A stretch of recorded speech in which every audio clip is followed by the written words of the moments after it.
తెలుగు పంచాంగం ప్రకారం అన్ని వారాల కంటే శుక్రవారానికి మరింత ప్రాధాన్యత ఉంది. ఎందుకంటే ఈ రోజున లక్ష్మీదేవికి అంకితం ఇవ్వబడింది. ఈ పర్వదినాన వరాలిచ్చే వరలక్ష్మి అనుగ్రహం కోసం కొన్ని పనులను ఖచ్చితంగా చేయాలి. అవేంటో ఇప్పుడు తెలుసుకుందాం. హిందూ సంప్రదాయాల ప్రకారం వారంలోని 7 రోజులకు ఏదో ఒక ప్రత్యేకత ఉంటుంది. అయితే అన్ని వారాల కంటే శుక్రవారానికి మరింత ప్రాధాన్యత ఉంది. ఎందుకంటే ఈ రోజున లక్ష్మీదేవికి అంకితం ఇవ్వబడింది. అందుకే ఈ పవిత్రమైన రోజున అమ్మవారిని ప్రసన్నం చేసుకోవడానికి చాలామంది ఉపవాస దీక్షను పాటిస్తారు. మరికొందరు ఆర్థిక సమస్యల నుండి ఉపశమనం పొందడానికి లక్ష్మీదేవికి ప్రత్యేక పూజలు చేస్తారు. ఈ నేపథ్యంలో లక్ష్మీదేవి అనుగ్రహం పొందడానికి ఎల్లప్పుడూ లక్ష్మీదేవి మీ ఇంట్లోనే ఉండటానికి ఏ రకమైన పూజలు చేయాలి, ఎలాంటి పరిహారాలను పాటించాలనే ఆసక్తికరమైన విషయాలను ఇప్పుడు తెలుసుకుందాం.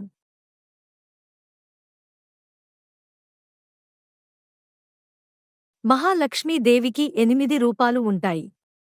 ఆది లక్ష్మి, విద్యాలక్ష్మి, ధాన్యలక్ష్మి, విజయ లేదా వరలక్ష్మి, గజలక్ష్మి, ధైర్యలక్ష్మి, ఐశ్వర్యలక్ష్మి, సంతానలక్ష్మి. ఇలా శుక్రవారం రోజున అమ్మవారిని 8 రూపాలను ఇలా చేయడం వల్ల మీకు డబ్బు సమస్యలు తొలగిపోయి తెలివితేటలు పెరుగుతాయని, మీ కుటుంబంలో సంతోషం పెరుగుతుందని పండితులు చెబుతున్నారు. సంతానం లేని వారికి త్వరలోనే శుభవార్తలు వినిపిస్తాయి. పూజా విధానం. హిందూ పురాణాల ప్రకారం లక్ష్మీదేవి ఆరాధనకు రాత్రి వేళ పవిత్రమైనదిగా పరిగణిస్తారు. కాబట్టి శుక్రవారం రోజున రాత్రి 9 నుంచి 10 గంటల మధ్యలో లక్ష్మీదేవిని పూజించాలి. ఈ పవిత్రమైన రోజున ఉతికిన బట్టలను ధరించి ఎర్రని వస్త్రంపై అమ్మవారి ఫోటో లేదా విగ్రహాన్ని ఉంచాలి.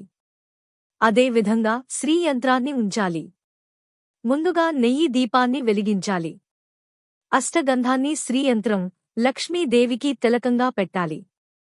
ఓం ఐం హ్రీం శ్రీ అష్ట లక్ష్మియే హ్రీం సిద్ధయే మాం గృహే అగ్చగాచ నమః స్వాహ అనే మంత్రంతో పాటు అష్టలక్ష్ములకు సంబంధించిన మంత్రాలను పఠించి మీ ఇంట్లోని 8 దిక్కుల్లో 8 దీపాలను వెలిగించాలి. ఇలా చేయడం వల్ల మీ జీవితంలోని ప్రతి సమస్యకు ఖచ్చితంగా పరిష్కారం లభిస్తుందని పండితులు చెబుతున్నారు.